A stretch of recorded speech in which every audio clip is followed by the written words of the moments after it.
Mais en fait, Julie, ton truc, c'est une drogue, tu vois. Je mets vraiment attention. Drogue, c'est dangereux. Le breathwork ne l'est pas. Mais en fait, il peut y avoir une accoutumance. Il y a une accoutumance, mais pour le coup, qui est bénéfique, parce qu'on se fait du bien. Et oui, il y a certaines personnes, elles cherchent ce voyage-là, ce bien-être, et puis cette libération d'endorphines incroyable que ça procure. Mais c'est sans danger.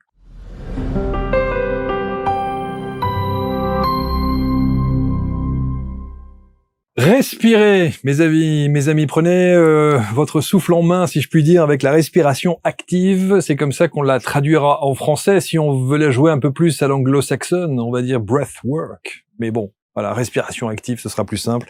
Et vous êtes vraiment entre de bonnes mains. Elle se prénomme Julie Blanc-Villain. Bonjour. Bonjour Julie, ça va? Oui, très bien. Merci d'être là. Respirons. On va respirer. On n'imagine pas une seconde à quel point la respiration peut tout changer. Ça change tout. Et ça semble parfois extrêmement abstrait pour des gens. Oui, complètement. En fait, la respiration, tant qu'on n'a pas compris, qu'on l'a pas essayé, on peut pas s'en rendre compte. Parce que c'est quelque chose qui est inné. Bah oui. On le fait tous les jours. On est sur une inspiration. J'ai l'habitude de dire qu'on meurt aussi sur une expiration. Et entre-temps, tous les jours, on va respirer entre 20 et 25 000 fois par jour, tous les jours de notre vie. Et on n'en a jamais conscience, parce que la respiration est complètement innée et naturelle. Et il se trouve qu'on a la possibilité aujourd'hui de pouvoir la contrôler, de pouvoir la moduler comme un curseur. Et une fois qu'on a compris ça et qu'on l'a essayé, ça change tout. Et d'en mesurer les bienfaits, scientifiquement? Alors, quand on mesure les bienfaits, il y a des études aujourd'hui qui prouvent en effet que le breathwork ou la respiration active ou la respiration au sens large, parce qu'il y a la sophrologie dans le breathwork, il y a le yoga, toutes les techniques de pranayama que moi j'inclus dans le travail autour du souffle, qui est le breathwork.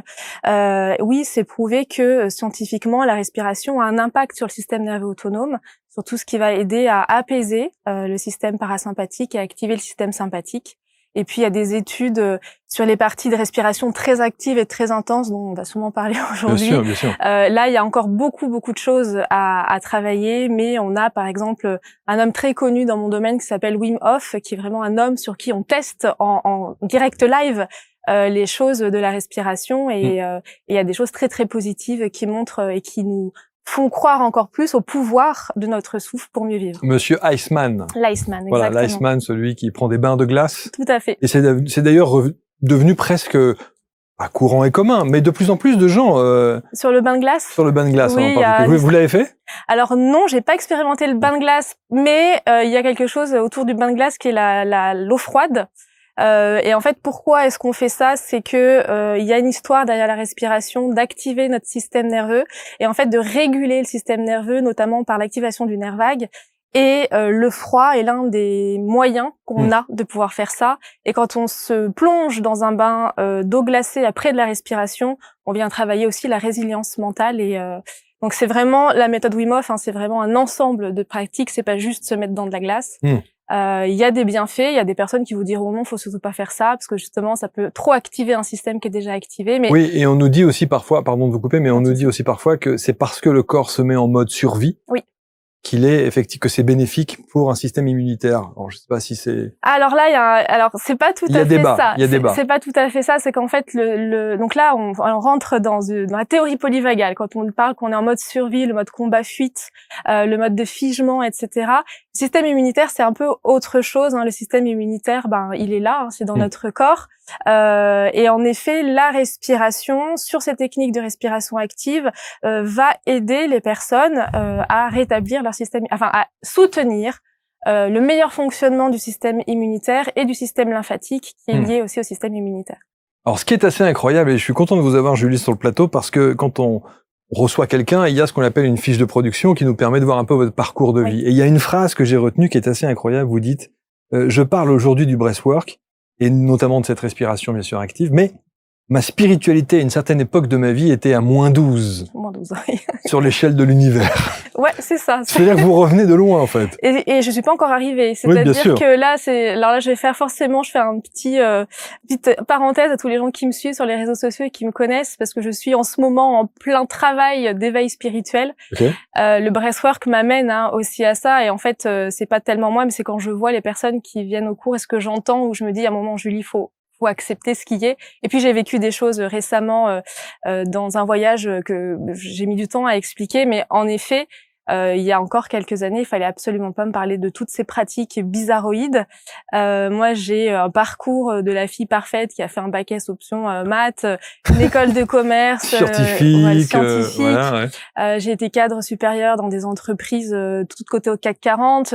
Pour moi, c'est les faits, c'est le mental, et il y a pas d'histoire d'esprit, il y a pas d'histoire d'alignement possible. Wow. Et donc il y a un vrai. Vous entendez dire ça aujourd'hui? Alors, c'est la Julie d'il y a 4 ans, et c'est que la Julie d'il y a 4 ans qui connaissait pas le breathwork. Oh, c'est récent, hein. C'est le déclic, en fait, de l'alignement véritable, il est assez récent. Après, le cheminement de développement personnel, il est plus lointain dans le temps. Ça fait un moment que j'ai compris qu'il fallait s'occuper un peu de soi de temps en temps. Mais oui, non, je reviens de loin. Je sais pas si on peut dire revenir de loin, mais il y a encore des choses que je peux pas valider là aujourd'hui. Peut-être que dans 3 mois ou dans 1 an ou dans 3 ans je pourrais, mais il y a encore un chemin à faire, et il est intéressant parce que on apprend en fait tout le temps, et c'est quelque chose que je trouve génial. Alors nous aussi on a envie d'apprendre, on a envie de savoir. Au-delà de votre expertise et de la respiration active, il y a toujours la parenthèse du qui êtes-vous, d'où venez-vous et pourquoi ce switch dans votre vie qui fait que vous avez visiblement choisi de sortir d'une carrière qui était toute tracée et plutôt confortable, j'imagine. Très confortable. Voilà, très confortable, à une activité qui est sans doute moins lucrative, mais qui vous comble bien plus. Ça n'a rien à voir. Donc en fait, moi je dis souvent que je suis la cadre reconvertie, mais que j'ai eu 2 reconversions. C'est-à-dire que je me suis reconvertie déjà au métier de coach. Donc j'ai été coach professionnel, j'accompagnais des personnes en entreprise et puis de l'individu, de l'humain. Et en fait, sur ce chemin-là, je me rendais compte que le mental, ça suffisait pas. Et le coaching, à proprement parler, c'est un métier du mental, on fixe des objectifs, etc. Et je cherchais un autre outil, en fait, pour pouvoir mieux accompagner les personnes que j'accompagnais à ce moment-là. Et donc, sur ce chemin-là, je m'étais renseignée, alors je vous dis que je suis pas sur l'univers, mais je m'étais quand même renseignée sur l'astrologie. Donc, des fois, il faut faire face à ces, quand même. Voilà, faut faire face à ces incohérences. J'avais regardé ça, j'avais regardé l'hypnose, parce que je suis très réceptive à l'hypnose. Et puis, j'avais regardé la sophrologie, donc j'avais essayé un peu la sophrologie. Et c'est une pratique que je trouvais intéressante, mais voilà, il y avait pas, et surtout ce que j'essayais, il y avait un petit blocage, soit je me sentais pas de l'apprendre pour le transmettre, soit c'était comme l'astrologie, dans le cas présent, un peu too much pour que je puisse y aller moi sereinement. Et en fait, à ce moment-là, ça s'est vraiment tout joué à 6 mois de temps. J'apprends mes nouvelles pas forcément très agréables, puisque je découvre que je suis atteinte de la sclérose en plaques. Et on m'explique du coup ce que c'est que cette maladie. Je me prends une claque quand même. C'est le 1er juillet à 13h, je suis avec mon fils, le médecin m'appelle, me confirme la chose. J'avoue que je m'attendais pas à ça 6 mois avant mes 40 ans, concrètement, vu tout ce que j'ai pu vivre dans le passé. Et en fait, on m'explique la maladie, donc les facteurs déclenchants et les facteurs aggravants. Et donc, manque de vitamine D, c'est multifactoriel. Il y a des choses, en gros, je le dis souvent, j'aurais mieux fait de jouer à l'euro-million ce jour-là. Je pense que j'aurais peut-être gagné le jackpot, mais non, j'ai gagné autre chose. Et en fait, dans les facteurs déclenchants et les facteurs aggravants, on me parle du stress et sous-entendu l'anxiété. Et que vous reconnaissiez? Alors, donc il faut savoir que moi j'ai fait une dépression, un burn-out. Ah oui. Et que j'ai mis avant ces dernières années. Et en fait, j'ai mis le mot stress le jour où on m'a diagnostiqué la sclérose en plaques. C'est-à-dire qu'avant, pour moi, j'étais dans le mental, j'étais à 100 à l'heure, j'étais sous pression, mais j'avais pas forcément mis le mot stress à proprement parler. Voilà. Et quand j'ai commencé d'ailleurs ce switch pour être de changement de travail, souvent je me disais mais comment je faisais dans ma vie d'avant pour tout gérer ce que je gérais en une journée. Eh oui. Et alors là, encore plus aujourd'hui, je sais pas comment j'ai fait pendant toutes ces années. Je crois qu'à un moment donné, on devient un peu aliéné, par son quotidien et les obligations. Et donc le stress, facteur aussi aggravant. Et je sors de l'hôpital, je suis hyper bien entourée par mon personnel soignant, je le précise, mais on me dit pas comment je gère le stress. Et moi, je suis quelqu'un qui a besoin d'apprendre, de comprendre en fait qu'est-ce qui est en train de m'arriver, parce que sclérose en plaques, c'est pas anodin, c'est une maladie qui paralyse. Donc sur une partie un peu spirituelle d'éveil, je dirais que c'est mon corps qui m'a dit maintenant il faut que t'arrêtes. Alors que j'avais commencé à ralentir, c'est ça qui a été assez dur à comprendre pour moi, à accepter. Et puis voilà, donc le stress. Et donc là, je repense respiration, je repense à la sophrologie parce que j'avais bien compris que la sophrologie, ça aidait à réguler ces histoires de stress. Et là, ma meilleure amie me parle du breathwork. Elle me dit, Julie, pendant le confinement, j'ai essayé ce truc un peu bizarre, mais je te connais, sors du côté bizarre, mais comme la façon dont c'est actif, ça devrait te plaire. Mais quand on vous apprend un diagnostic tel que celui qu'on vous a déclaré, vous avez deux solutions. Alors, soit vous vous écroulez, c'est ça. Soit vous vous dites, même pas en rêve, je vais prendre le contre-pied de ça et je vais me sortir de là. C'est ce que vous avez fait? Ouais.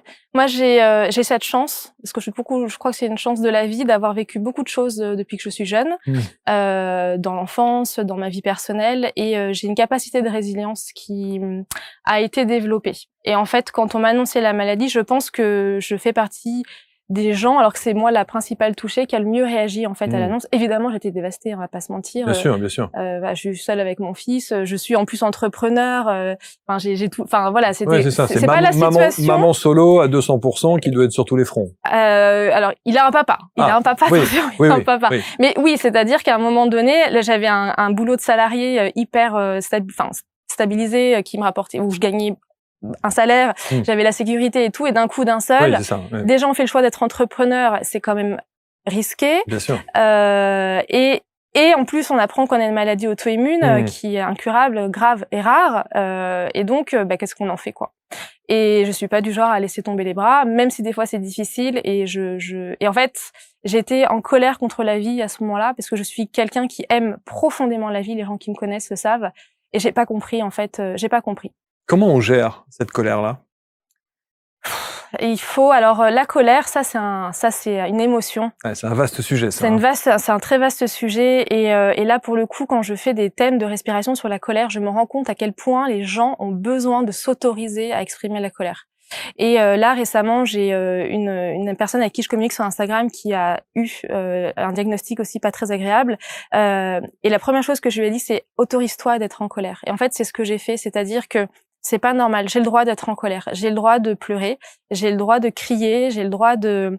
Et pour le coup, quand j'ai découvert le breathwork, cette pratique m'a aidée en fait à sortir le plus vite possible de moi ce que j'avais besoin de sortir à ce moment-là, parce que il y avait une urgence que ça se cristallise pas encore plus dans mon corps, tout ça. Est-ce que ce temps d'autorisation à la colère, il doit être limité à un moment donné? Non. En fait, il faut que la colère se libère. C'est une émotion, elle doit se libérer. Et plus l'émotion, que ce soit la colère ou une autre émotion, comme la tristesse, plus vous la gardez en vous, plus vous la nourrissez quelque part, le moins elle part facilement.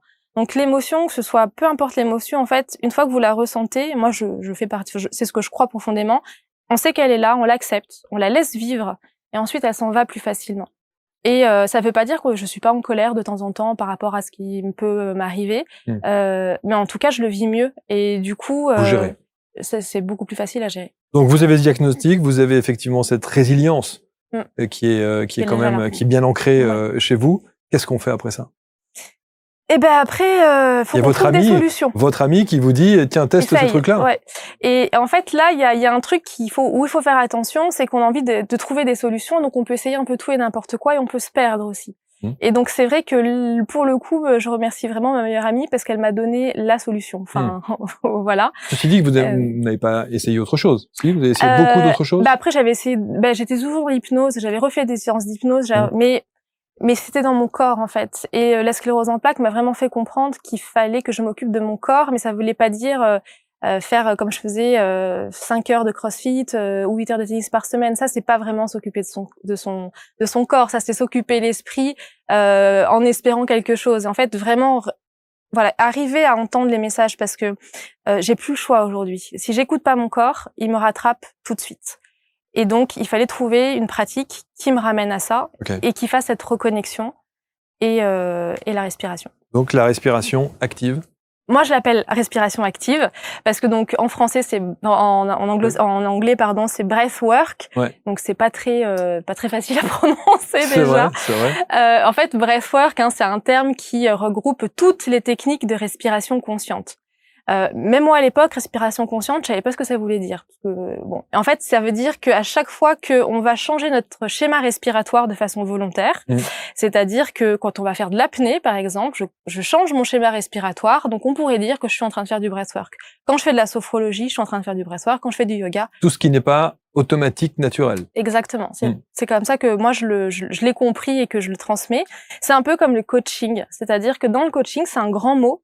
Et on a des coachs en développement personnel, on a des coachs en ci, des coachs en là. Et dans le breathwork, pour moi, il y a ce que j'appelle le breathwork doux, donc les respirations type sophrologie, et les respirations actives, où là, on va sur des respirations comme Wim Hof, et après, on va encore plus loin avec des respirations rebirthing, holotropiques et toutes les dérivés qu'on voit arriver en France ces derniers temps. Et qui, là, pour le coup, doivent être maîtrisés, encadrés. Parfaitement maîtrisés, encadrés. Là, on est sur une pratique qui nécessite d'être professionnel quand on accompagne. Alors, ça se fait pas au hasard. Sur le premier angle que vous avez évoqué, notamment au travers de cette respiration active, la sophro, on comprend tous. Ouais. Vous allez un cran plus loin. Ouais. 2, 3, 4, 5. Vous faites tout ce dont on a parlé juste après?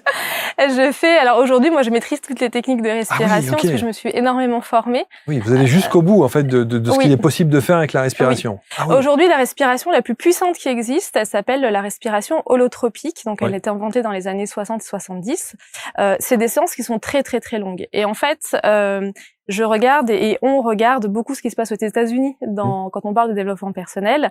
Et là-bas, il y a des techniques de respiration issues soit du rebirthing, soit de l'holotropique qui ont été modernisées pour la rendre plus accessible au plus grand nombre, parce qu'on comprend bien que quand on va respirer d'une certaine façon pendant 4 heures, on peut pas le faire 2 fois par mois, ça nécessite, et puis en plus, pour le coup, c'est des choses qui peuvent se faire que en présentiel.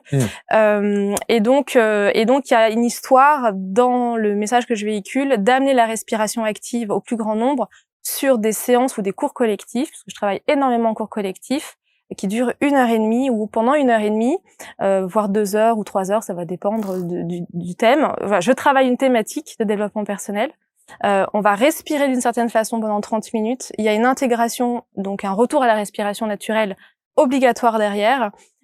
Et durant ce temps-là, il y a un voyage qui se crée autour de notre respiration, parce que quand on respire d'une certaine façon, on change la chimie de notre corps. Pourquoi j'aime le breathwork, c'est que ça s'explique, en fait. On est sur une pratique qui est fonctionnelle, chimique, biologique, biomécanique, et qui s'explique. Et donc, quand, je sais pas si les personnes qui vont regarder l'émission ou si vous avez déjà vu des vidéos de personnes qui font du breathwork, qui ont les mains qui crampent ou qui vont pleurer ou qui vont un peu trembler, parce que c'est ça quand on voit certaines images, que moi j'aime pas trop montrer parce que je trouve que ça peut faire plus peur qu'autre chose. Et en fait, ça se passe dans le corps, voilà, ça s'explique. Et mécaniquement, comment ça s'explique? En fait, quand on va respirer, que ce soit sur des respirations, d'une façon générale, on va dire qu'on va respirer de façon circulaire et connectée, soit par le nez, soit par la bouche. On va faire soit 2 temps d'inspiration, 1 temps d'expiration. Et donc, il y a des variations, en fait, qui vont se faire dans nos systèmes entre le CO2 et l'oxygène, et puis et tout ce qui se passe ensuite. Et ça va créer des hyperoxygénations ou des hyperventilations. Alors, là, quand je parle d'hyperventilation, peut-être ça peut faire peur à certaines personnes, parce que l'hyperventilation, c'est ce qu'on ressent quand on fait des crises de panique ou des crises d'angoisse. Sauf que quand on fait du breathwork, contrairement à d'autres pratiques, c'est que c'est nous qui le créons, c'est nous qui le contrôlons, ça. Et ça, pour moi, en termes de résilience et de reprendre le contrôle sur ce qui nous arrive, quand on le vit dans notre corps et quand on sait que la respiration ancre vraiment les choses en nous, ça change absolument toutes les choses. Et donc, cette hyperventilation, elle a elle déclenche plein de choses chimiquement dans notre corps, qui fait que on va arriver en état de conscience modifié. Donc, le cortex préfrontal, celui qui est le centre décisionnaire de notre cerveau, va se mettre en off. Et donc là, on rentre en état de conscience modifié. Et après, il y a toute, du coup, la partie de libération émotionnelle. Moi, j'aime dire qu'une séance de breathwork, c'est un défi, un challenge, une expérience, peu importe comment on appelle ça, qui est physique, mentale et émotionnelle. Physique parce que sur certaines techniques de respiration, celles que moi je pratique, où on va être en respiration que par la bouche, c'est pas quelque chose d'inné. C'est un peu difficile au départ, mais c'est exactement quand on va à la salle de sport. Au début, on n'a pas du tout envie d'aller faire 5 squats. Et puis, en fait, on va faire 5 squats, on se rend compte qu'on peut en faire 10 et puis 15 et après, on est content du résultat. La respiration, pour moi, c'est la même chose. C'est un entraînement. C'est un entraînement, mais c'est un entraînement qui vous fera pas perdre 50 kilos, mais qui va vous enlever beaucoup de poids à l'intérieur. Et du coup, après, on vit mieux. Donc, ce défi physique, on ressent beaucoup de sensations dans le corps. On va ressentir du chaud, on va ressentir du froid, mais encore une fois, ça s'explique. On va avoir des fourmillements dans les mains. Parce que tout ça est normal. Tout à fait normal. Ouais, les vaisseaux, alors je sais jamais dire ce mot, mais la constriction, oui. Vous avez compris. Oui, absolument. Je vois ce que vous voulez dire.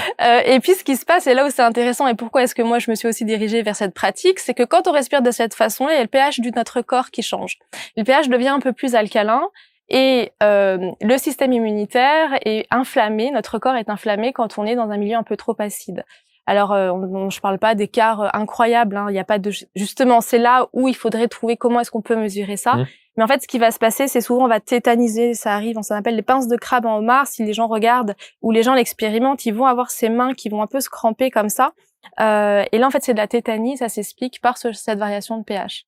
Et dans mon cas, donc j'ai une sclérose en plaques. Pour rassurer les personnes, parce qu'il faut oser vivre l'expérience breathwork. C'est ce qui est marqué. Voilà.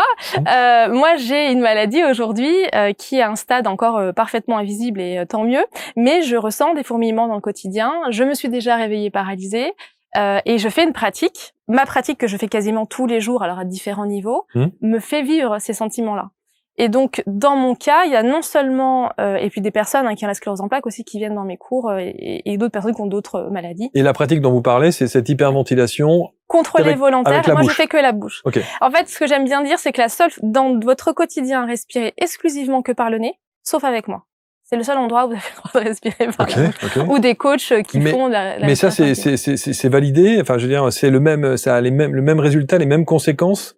Qu'on le fasse par le nez ou par la bouche, mais vous préférez toujours le faire par la bouche? Moi, j'aime le défi, j'aime le challenge. Okay. Après, quand on va le faire, ces respirations que par le nez, on va dire que c'est plus naturel de respirer que par le nez. Ouais. Et donc, les sensations sont déjà légèrement décalées dans le temps, mais le bien-être va être sensiblement le même. En fait, ça va vraiment dépendre de l'expérience qu'on cherche. Et en fait, quand on va essayer le breathwork, peu importe avec qui on l'essaie, il faut trouver la personne qui va nous accompagner pour le faire. Et la méthode qui nous correspond. Et la méthode qui nous correspond. Et moi, aujourd'hui, j'ai des personnes qui ont essayé ailleurs, qui viennent avec moi, elles ont le coup de cœur pour ma pratique et pour comment je le partage, l'approche. Et d'autres personnes qui ont essayé avec moi, et je sais, parce qu'elle me l'avait dit avant, j'ai essayé avec une autre, j'ai préféré avec l'autre parce que ça va plus correspondre. Et c'est OK.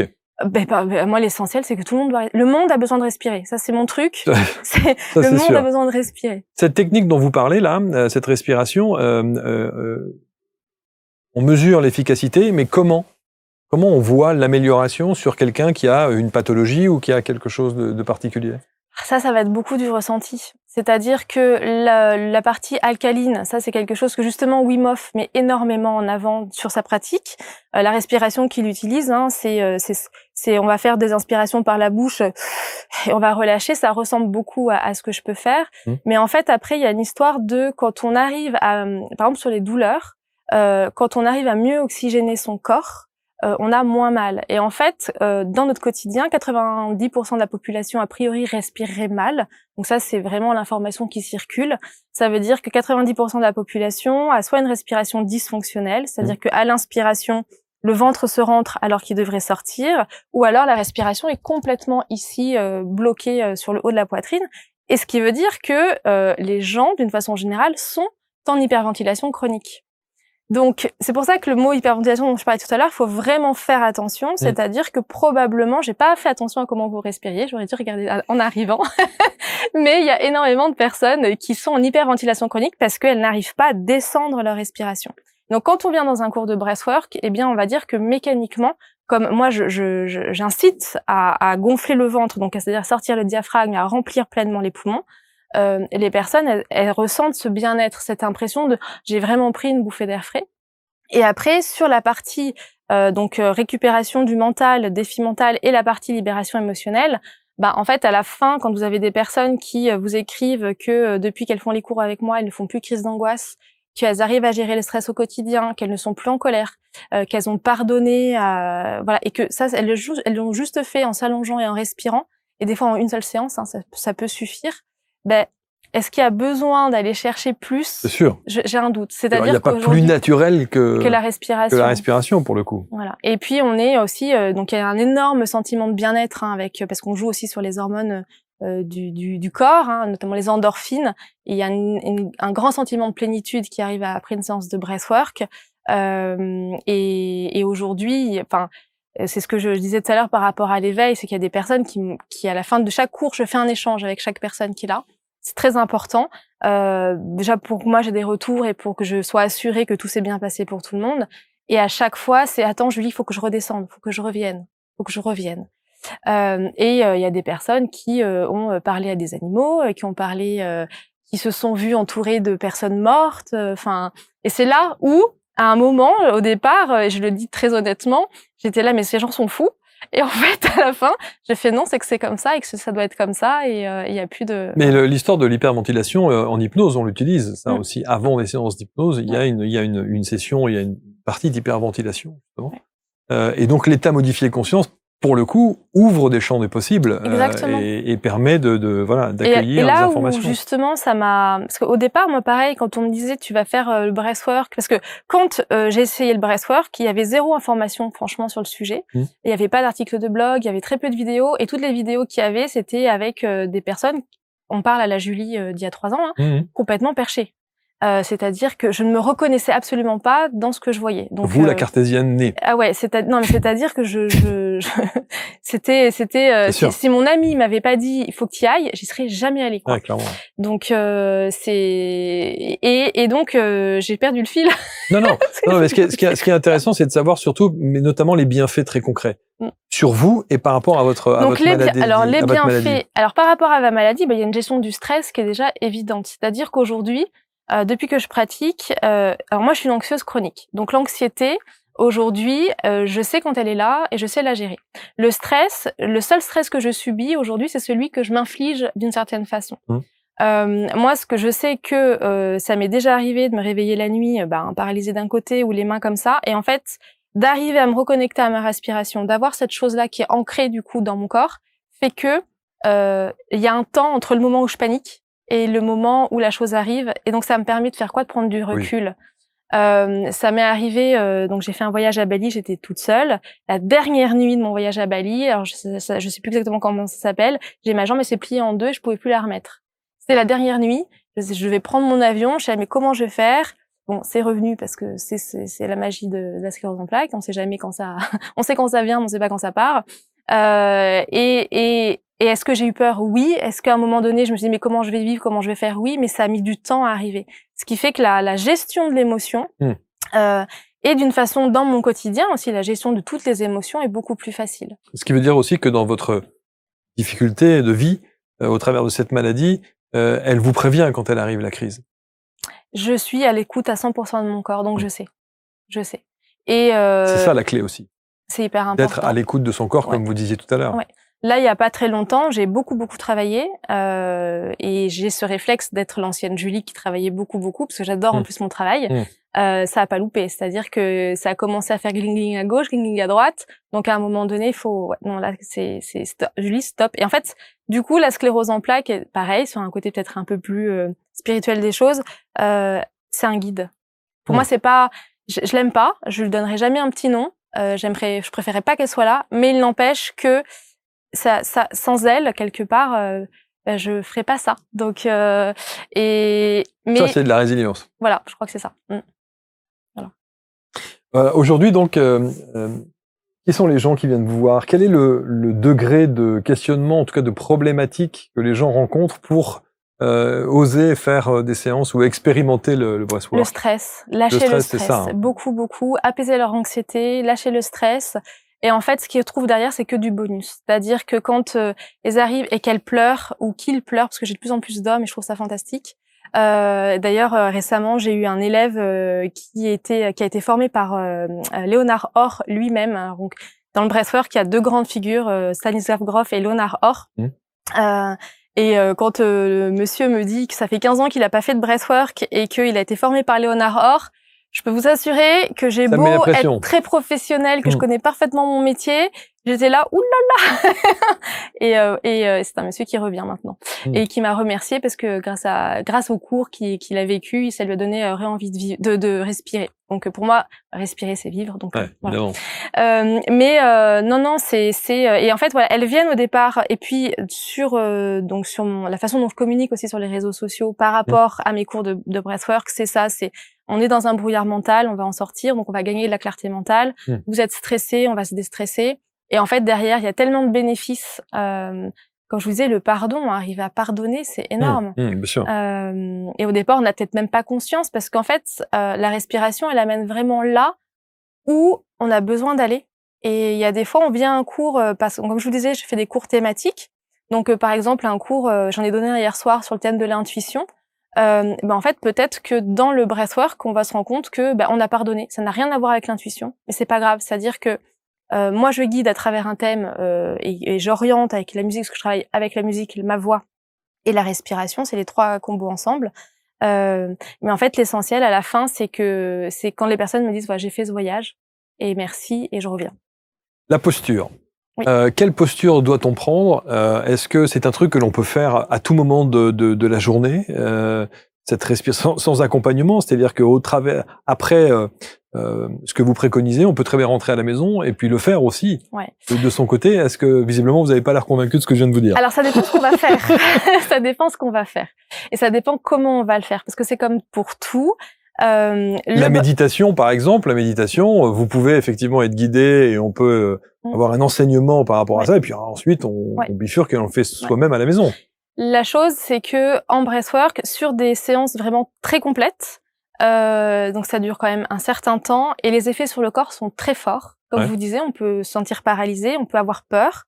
Et donc moi, je préconise pas de faire des séances non accompagnées ou non parfaitement guidées, parce que par exemple moi je fais des replays, donc mais je peux vous dire que mes replays ils sont petits oignons, parce que il y a des contre-indications déjà à la pratique, ça faut le savoir, c'est-à-dire que pour les femmes enceintes on ne fait pas de breathwork, les personnes qui font de l'hypertension évidemment on fait pas de breathwork parce on ramène vraiment tout le sang au niveau des organes internes du cœur, donc on ne fait pas ça. Les personnes qui font de la dissociation, qui ont des troubles schizophréniques, la bipolarité, enfin voilà.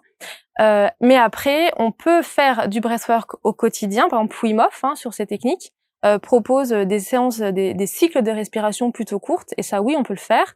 C'est pour ça, j'en profite du coup que j'ai mis en place ma chaîne YouTube où j'ai fait des séances de breathwork ou de respiration guidée qui durent 10 minutes maximum.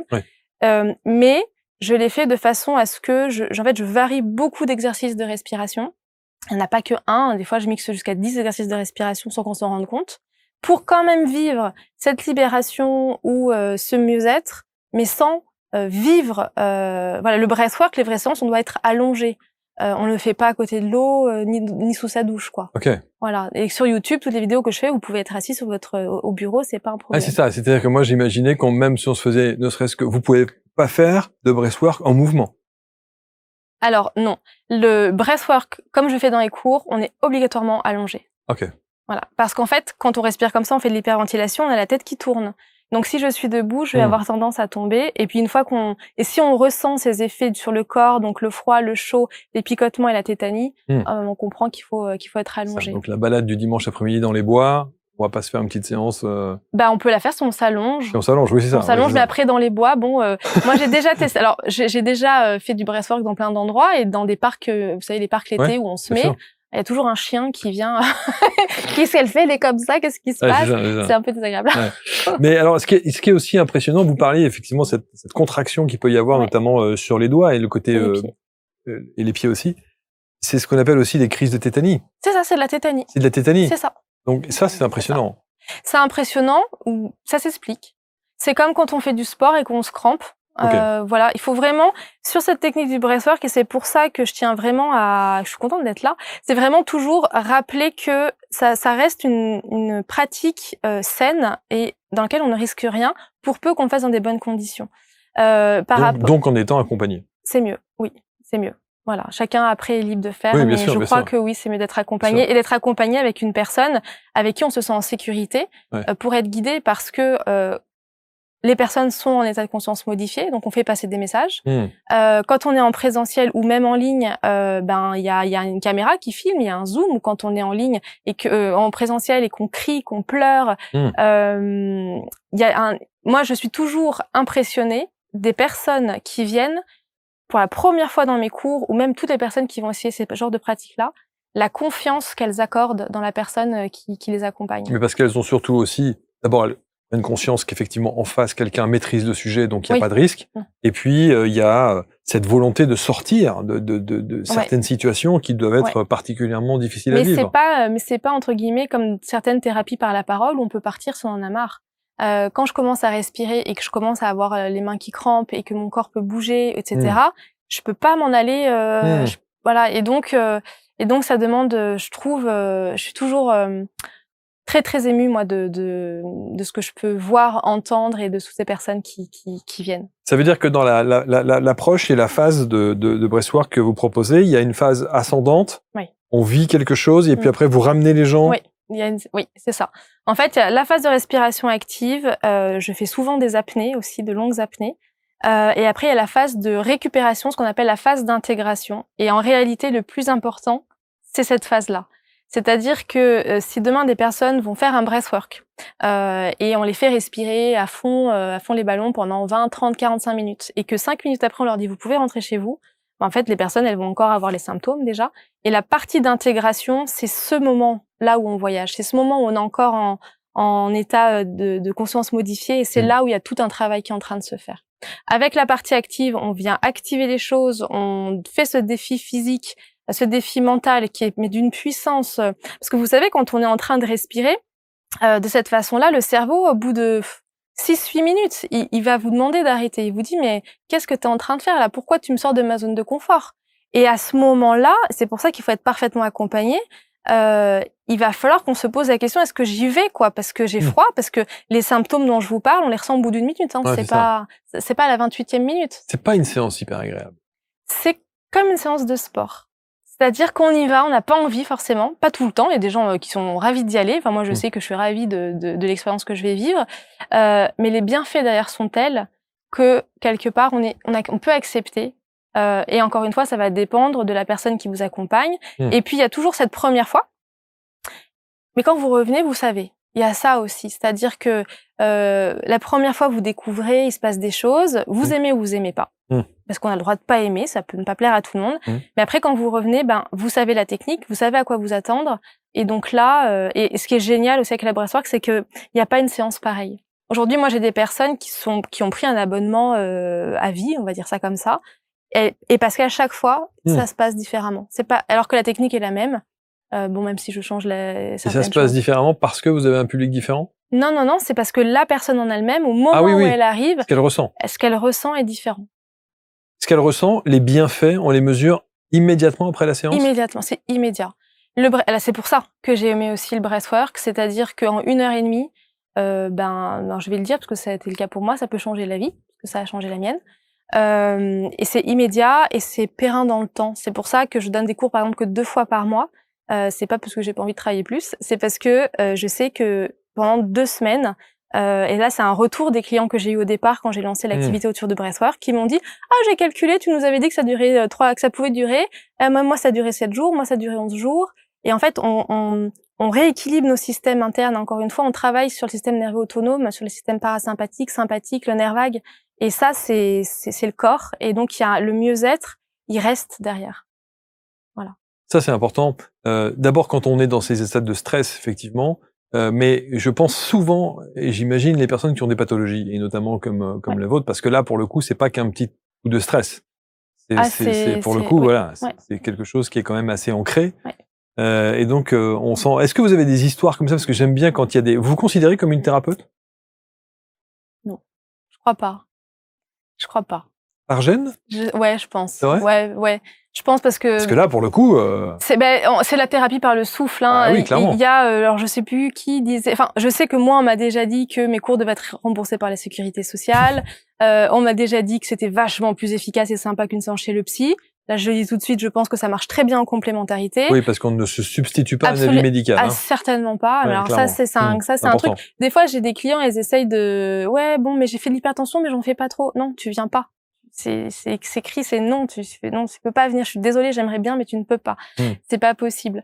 J'ai des psychologues qui vont déjà envoyer des gens me voir. Donc oui, peut-être qu'il y a un peu de ça, mais pareil, peut-être il y a un chemin. Voilà. Alors c'est vrai que on a parlé de la posture, on a parlé de la méthode, on a parlé des bienfaits, on a parlé de la durée des bienfaits. On en a parlé de ça. Une quinzaine de jours, ouais. Alors c'est entre 3 et 15 jours, ça varie en fonction. Oui, c'est ça. Voilà. Mais alors oui, c'est ça. J'allais dire, mais il suffit que dans 15 jours on remette une séance et ça redémarre. En fait, vraiment l'idée, justement, sur ces cours qui durent que 1h30, c'est de pouvoir ancrer le breathwork ou la respiration dans sa routine bien-être. Et j'ai des personnes qui m'ont dit, et qui l'avaient mis d'ailleurs sur les réseaux sociaux, j'ai troqué ma salle de sport où je payais pour jamais y aller, pour venir respirer avec toi, et elles sont là tous les 15 jours, en live ou en replay, et c'est leur routine de bien-être, et quand elles ne le font pas, pendant 3, 4, 5 mois, elles m'écrivent, bon Julie, je crois qu'il faut que je revienne, parce que on sent la différence, ouais. C'est fou ça quand même, parce que c'est ce que je vous disais au tout début, c'est que quand on a compris et quand on a vécu en fait, le breathwork, ça fonctionne, mais je peux l'expliquer dans tous les sens. J'ai fait des vidéos qui l'expliquent. J'ai un site internet, c'est 100% breathwork. Mon site internet, il y a toutes les infos qu'on peut trouver dessus. Mais tant qu'on ne l'a pas vécu, bien sûr, on peut pas savoir. Et à chaque fois que je donne un cours, je répète exactement les mêmes informations. Et à chaque fois, les personnes, ah mais t'as raison. Ouais. Je l'ai vécu, maintenant je sais. Donc il y a le club de ceux qui savent et ceux qui se renseignent. C'est pour ça que quand on dit oser vivre l'expérience breathwork, c'est à la limite, il faudrait faire des séances tests d'expérimentation. Alors ça, j'en ai fait pas mal. Ouais. Je le fais beaucoup, des séances des initiations au breathwork. Ouais, c'est ça. Et ça, c'est génial parce qu'en effet, les gens se rendent compte un petit peu, parce qu'on va une vraie séance d'initiation, je vais titiller un petit peu quand même pour que les gens ressentent au moins les sensations. Parce que pour moi, c'est important, et puis ça fait partie un peu de l'expérience, entre guillemets. Et oui, les gens viennent après. Alors, quand vous parliez des états modifiés de conscience, on l'a souvent abordé dans cette émission, par définition, les gens vivent des choses, ressentent des choses, perçoivent des choses aussi. Donc, dans un champ de perception qui peut être extrêmement large, pour le coup. Là, il faut les accompagner, là, pour le coup. En fait, moi, sur cette partie où ils sont en état de conscience modifié, je travaille beaucoup avec des méthodes de visualisation. Mais il y a un moment, ça doit être leur voyage. Ça, c'est ma façon de faire. C'est-à-dire que je les accompagne, mais façon coach sportif. Mais vraiment, allez, on y va. Enfin, pas comme ça, mais pas loin des fois. Avec la musique, avec ma voix. Et à un moment donné, je sais qu'ils sont quelque part. Je les ai vus pleurer, je les ai entendus crier, et je sais qu'il va falloir qu'ils redescendent, mais avant de redescendre, ils ont leur chemin à faire. C'est ça. Donc vous les laissez avec la musique. Je les laisse, et je vais pas. Non, mais vous êtes évidemment. Mais vous êtes là, vous restez, mais ils ont des temps. Ouais, oui, il y a des temps. Tout leur sont consacrés. Tout est chronométré. Tout est chronométré. Et ils ont un temps à vivre une expérience, un ressenti, une perception. Ouais.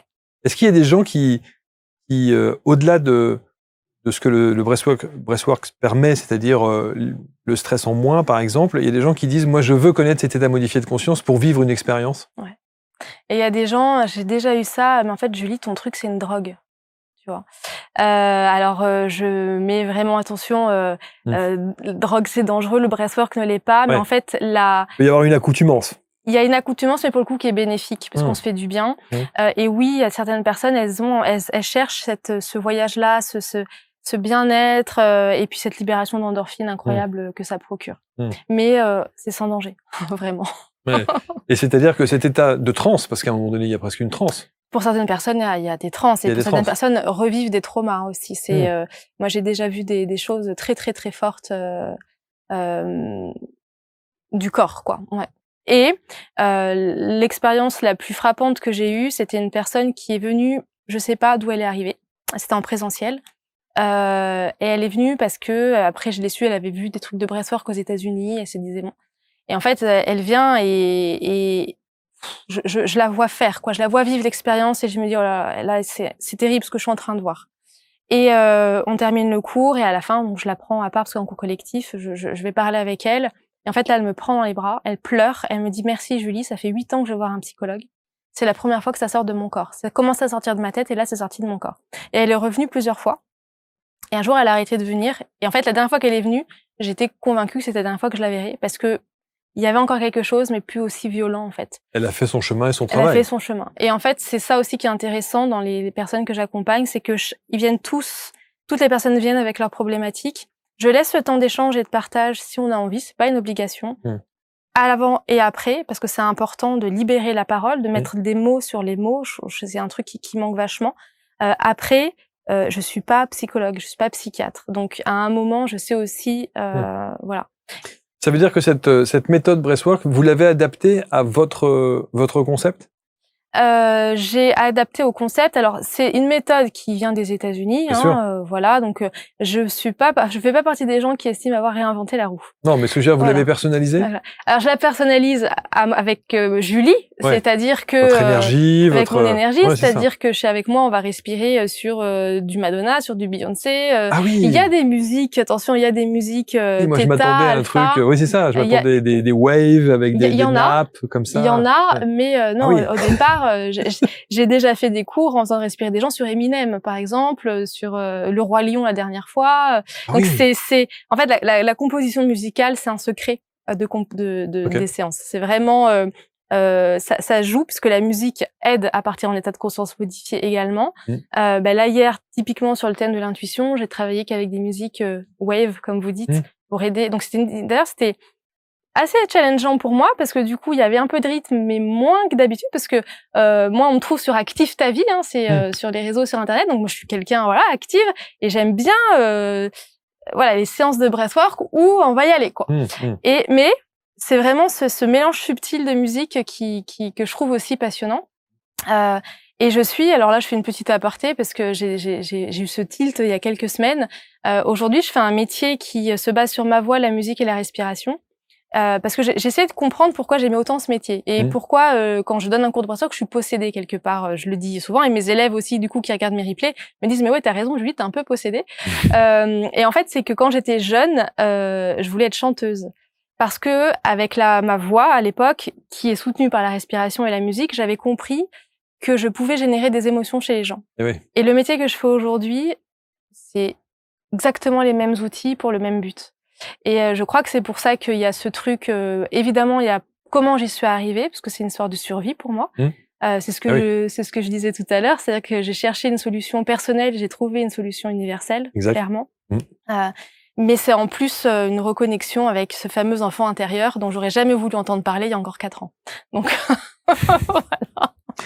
voilà. Ado, enfant, on peut? Oui. Ça va être chaud. Je pense notamment, là, à l'heure où on enregistre, il y a une pleine période de bac qui arrive, donc stress. Et quand on se retrouve face par exemple, je sais pas, une compétition sportive ou éventuellement un challenge professionnel, au lycée, un examen... Moi, une petite séance et ça va mieux. Et ça va mieux. Alors moi, j'ai mon fils qui a 14 ans et il passe son brevet des collèges là. Donc il a eu donc c'est dans pas longtemps. Et donc forcément, alors à 14 ans, on fait pas une séance de breathwork complète qui amène très très loin. On adapte un peu les choses. Mais oui, évidemment, on peut faire la respiration. On va sur ma chaîne YouTube, on fait les exercices. Et rien que ça, déjà, c'est vraiment très bien. Comment est-ce qu'on peut faire pour gérer avec sa respiration? En fait, il y a vraiment la clé. Il y a 2 clés, on va dire. C'est savoir que quand je vais inspirer, je vais mobiliser de l'énergie, je vais activer l'énergie de mon corps. Et quand j'expire, je vais envoyer des signaux à mon corps de calme et je vais rassurer mon cerveau.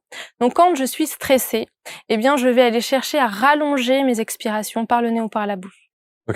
Et quand j'ai besoin d'un petit coup de dynamisme, quand je suis un peu manque d'énergie, je vais chercher à activer mes inspirations par le nez ou par la bouche. Et à partir de là, on est déjà en train de faire du breathwork et on a déjà presque tout compris. Je parlais des compétitions sportives. Il y a beaucoup de sportifs, pour le coup, qui sont accompagnés. Ouais, beaucoup. De plus en plus. Et ça c'est trop bien. Donc moi je fais du tennis et là j'ai mon coach de tennis qui m'a dit j'ai vu que tu étais coach respiration. Alors je suis pas vraiment coach en respiration, mais voilà. Et qui m'a demandé de l'accompagner pour accompagner les jeunes joueuses du club pour alors on est en train de mettre ça en place, on va voir. Dans le monde du tennis, c'est connu que Novak Djokovic fait du breathwork. On voit des Serena Williams aussi, je crois. Serena Williams. On voit aussi beaucoup de personnes qui mettent du scotch sur la bouche. Alors là, on n'est pas sur, c'est une autre technique de breathwork pour voilà tout ce qui est autour de respirer moins. En fait, pour respirer mieux, faut respirer moins. Enfin voilà. Mais oui. C'est ça le scotch sur la bouche. Ouais, c'est ça. Je me demandais pourquoi j'ai vu un joueur de tennis avec ça. Ouais. En fait, c'est justement parce que, comme je disais, toujours le plus possible respirons par le nez. Et en fait, quand on respire que par la bouche, on crée un état d'hyperventilation.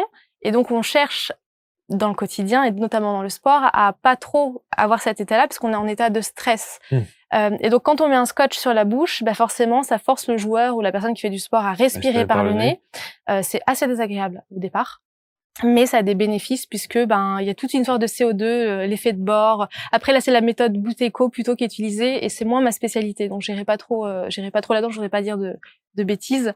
Mais celle que vous allez accompagner dans le club pour le coup, vous allez leur faire ça? Alors elle est sur il y a une histoire de libération émotionnelle. En fait, elle arrive à un palier où elle est très stressée et le coach pense qu'elle a besoin de lâcher quelque chose. Et c'est une jeune et elle sait pas en fait parce qu'on sait encore une fois, les émotions ne nous autorisent pas à les exprimer. Et donc, on va aller voir, mais là, me concernant, on est encore en état on voit comment on met les choses en place, mais de l'aider, en fait, à lâcher un peu les choses. Voilà. Mais je suis convaincue que oui, et on se sert aussi du breathwork pour de la récupération après des séances de sport intenses. Bien sûr. Vous formez? Oui, je forme. Ouais, ça, c'est une grande fierté. C'est la classe. Ouais, c'est la classe. Oui, j'ai créé la Breathwork Academy. Bah oui. Voilà, forcément. Voyons. Bah oui, bien sûr. C'est logique. Quand on maîtrise tellement bien le sujet comme vous le faites, on ne peut qu'avoir envie de former. En fait, ça dure combien de temps? La formation dure 4 mois. Donc, on est 4 mois pour devenir coach praticien certifié en Breathwork. Alors, certifié de l'école, puisque malheureusement j'ai pas eu les accréditations nécessaires. L'État m'a dit votre truc est perché, donc ça sera pas possible. Mais bon, j'ai essayé quand même. Donc 4 mois pour devenir professionnelle de la respiration active. Et je suis très contente de cette aventure parce que je l'ai créée parce que beaucoup de personnes me demandaient mais tu t'es formée où, comment t'as fait, moi aussi j'aimerais faire. Et aujourd'hui, il y a des écoles en France qui proposent le breathwork. Il y en a des très bonnes puisque j'en ai fait certaines. Mais il y avait de la place et aujourd'hui donc moi j'ai une école qui est 100% en ligne pour le moment. Je fais partie des gens qui sont convaincus qu'on peut apprendre en ligne pour peu qu'on sache transmettre. Bien sûr. Et le breathwork qu'on peut apprendre en ligne. Même si il y a des événements présentiels que je suis en train de mettre en place parce que aujourd'hui j'ai 15 élèves aujourd'hui qui sont en train d'être formés, j'ai des personnes en reconversion professionnelle, j'ai des personnes, des profs de yoga, j'ai des coachs en développement personnel, j'ai un kiné, j'ai un ostéopathe, donc je suis très contente de ça. Et en fait, il y a rien que je fasse pas avec cœur et passion. Et ces personnes, j'ai trop envie de les rencontrer en vrai. Donc là, je suis en train de changer un petit peu les choses pour les rencontrer et qu'on finisse ensemble. En tout cas, ces techniques de breathwork, même si effectivement d'autres peuvent le proposer, la personnalité que vous y avez mis à l'intérieur de ces formations est unique. C'est exactement ça. Et c'est ça où, par exemple, quand j'ai des personnes parce que pour entrer dans la formation, il faut déjà être venu respirer avec moi au moins une fois. Parce que si mon énergie ne matche pas, la personne, elle va me voir pendant 4 mois, donc c'est pas très intéressant pour elle. Et après, il y a un entretien qui se fait et ça m'est déjà arrivé d'avoir des personnes, par exemple, une personne en particulier qui m'a dit, mais moi, j'ai besoin de spiritualité. Et je lui dis, ce sera pas avec moi. Parce que j'ai une formation qui est le breathwork, ça fonctionne, le breathwork, ça s'explique. Donc, je suis sur une formation où à la fin, on n'apprend pas qu'une technique, déjà, on en apprend plusieurs. Et à la fin, les personnes sont capables d'accompagner n'importe qui, de n'importe quelle façon autour de la respiration, que ce soit les respirations douces ou les respirations actives. Mais non, il n'y a pas de spiritualité, par exemple, dans ma formation. Voilà. En tout cas, c'est ça qui est extraordinaire, c'est que non seulement vous avez trouvé votre voie, mais en plus de ça, c'était une nécessité. Absolue. Pour votre santé. De survie, Donc c'est formidable. Bon, et le petit bonhomme de 14 piges, donc le brevet, ça va le faire. On espère. Bon, voilà. Et avec une maman qui fait du breastwork qui va arriver, mais alors plus zen, tu peux pas, hein, voilà. Une pomme, un petit il est verre, pas très agacé, une petite ça, bouteille d'eau. Bah, ça va, c'est ce que j'allais dire. C'est-à-dire, il doit vous demander de temps en temps, non? Maman, ça va pas, fais-moi une séance. Je suis sa mère, donc. Ouais, d'accord. Si la dernière fois, il était un peu stressé, il m'a dit bon maman, faut que tu me fasses faire 3 minutes là, parce que. Voilà. Mais c'est ça aussi, c'est qu'on peut faire 3 minutes. Oui.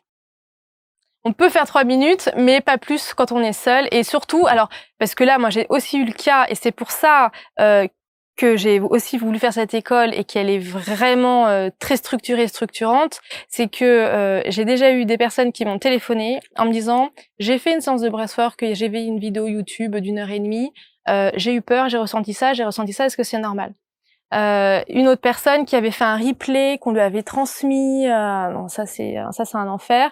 Et en fait, elle avait fait une fois et après elle pensait qu'elle savait faire, et donc elle l'a fait toute seule. Et ça, ces personnes m'appellent. Et moi, donc en fait toutes les personnes qui rentrent dans mon univers, je sais qui c'est, voilà. Et je l'avais jamais vu. Je disais mais qu'est-ce qui se passe? Et en fait, il faut faire attention. C'est-à-dire que malheureusement, à l'inverse, ça peut être dangereux. En fait, les gens ont peur. Cette personne, par exemple, elle a pris peur parce qu'elle a eu des fourmillements, parce que c'était pas expliqué. Mais au-delà de la peur, il n'y a pas de danger particulier. Non, mais la peur, après, ça peut bloquer sur ce genre d'expérience. Et cette personne en question, enfin, les 2 personnes dont je vous parle, elles ont consulté les médecins, elles ont fait plein d'analyses parce qu'elles étaient paniquées, en fait, de la chose. C'est pas du tout ce qu'on cherche dans nos métiers parce que, encore une fois, on est sur des métiers qui sont magnifiques. Le mien ou les autres, hein. Et le plus on aura des personnes qui savent de quoi elles parlent, qui savent expliquer, qui savent accompagner, le moins on aura de débordements et le moins on sera taxé de gens perchés. Bien sûr. Même si je fais tout pour ne pas l'être. Non, mais on sent bien que d'abord vous maîtrisez le sujet. En plus, effectivement, vous êtes la preuve vivante quand même. Hein. Oui. Ah oui. Mais bon. Et ça, vous l'évoquez dans vos vidéos? Que j'ai la sclérose en plaques? Ouais. J'ai fait une vidéo spéciale pour les maladies auto-immunes. En fait, au départ... Parce que ça vous donne encore plus de légitimité. Ouais, je le fais pas forcément pour ça. C'est-à-dire que c'est toujours comment est-ce que j'y suis arrivée? Ben, c'est à cause de cette maladie. Est-ce que je pourrais en jouer un peu plus? Sûrement. Mais...